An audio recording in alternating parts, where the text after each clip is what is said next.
All right, time to take a look at what's grabbing the headlines. Flo joins us. Flo, international headlines. Syria, of course, grabbing attention. That's right. Let's take a look at the front page of the Wall Street Journal today. You can see a very striking photo of a man carrying a young girl, a young child here, out of the debris following an attack in Aleppo. And you can see here the headline of the paper saying that fighting in Syria leaves dozens of civilians dead. The renewed violence is really threatening to scupper peace talks between the Bashar al-Assad regime and opposition forces. These peace talks that are taking place in Geneva, they went into a third round of discussions on Wednesday, but didn't really amount to much, according to an article in Le Monde. Now, Le Monde today says that the efforts to save peace in Syria are, it seems, turning into just a facade.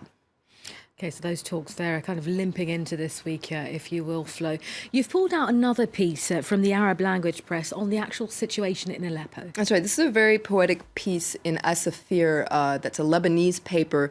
It says, "If Aleppo could speak." Now, this is by an author named Khalil Kharab, and he writes as if he were the city of Aleppo. It's a very touching piece that our Arab language colleague helped me translate. In this article, it says, Aleppo says, "I feel betrayed, stabbed in the back by my own people." And Aleppo, a wounded city, torn apart by war, comes back on her more glorious past. For instance, she says that she was a point of transit for merchants in the region and a refuge for neighboring populations fleeing war and misery. So much darker days today.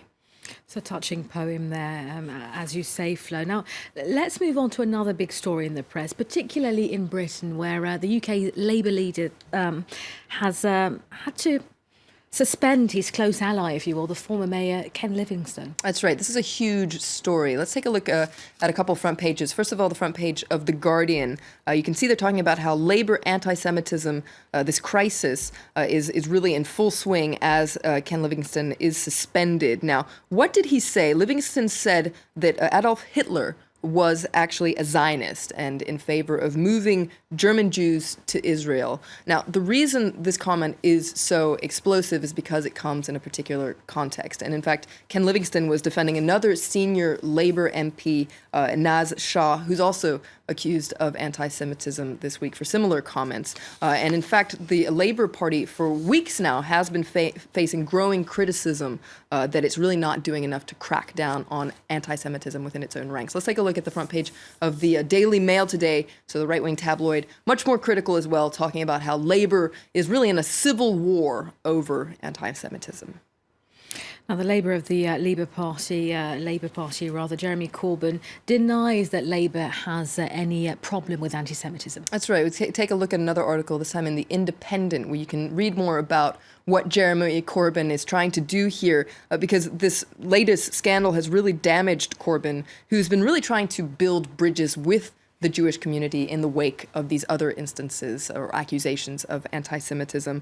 Let's take a look at another interesting article. This is once again in The Guardian, which analyzes what's going on. This is an article we'll get to in a sec, but the Guardian says that anti-Semitism has rocked Labour's self-belief. Party members have always assumed that they were the good guys, and now their capacity for racism has been laid bare. But let's get to this article in the Daily Beast. You can see the story is getting attention all over the world. The Daily Beast talks about the crazy Nazi meltdown. The party, this crisis has spiraled out of control. And the Wall Street Journal today, in their editorial as well, they talk about the party's meltdown. And this is interesting because it says that this is a problem in Britain, but also in Europe as well. Europe's left likes to pretend its hostility to the world's only Jewish state doesn't constitute anti-Semitism. Well, let voters decide that. Right, well, let's stay with the Wall Street Journal. It rips apart the Republican hopeful, the billionaire Donald Trump, and his maiden foreign policy speech. That's right. The Wall Street Journal is not impressed with Donald Trump. This was his America First themed speech. It deserves an incomplete at Trump University. His speech was lacking specifics and was full of contradictions. Now, you know that it's serious when the Wall Street Journal and the Washington Post agree on something, because the Washington Post agrees with the Wall Street Journal's analysis.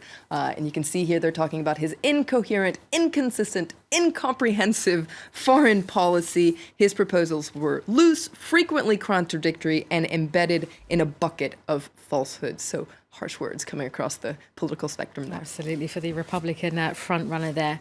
All right, Flo, finally, a word about a trendy restaurant that's set to be open in central London in June. That's right. It's getting quite a lot of attention, raising some eyebrows. Let's take a look at an article in The Independent. This is called the Bunyadi. Now, it's designed to get people back to nature and away from the industrialized world's modern trappings. So the restaurant will be free from phones and electrical lightings, and clothing will be optional. So you can see The Independent is talking about it as the naked restaurant. Well, it's as you can see, it's pretty popular already. It's set to open in June here, but they have a waiting list of nearly 30,000 people. Now, it's going to be a pretty long wait for people because the restaurant's capacity is only 42 people. Now, what's interesting is The Independent says that perhaps the reason behind this success is that they found a gap in the market few would have thought existed. I'm not sure how I feel about eating Hot food. grilled, tasty grilled meats, etc. It sounds quite delicious. So I'll book a table for 5 years from now. All right, guys.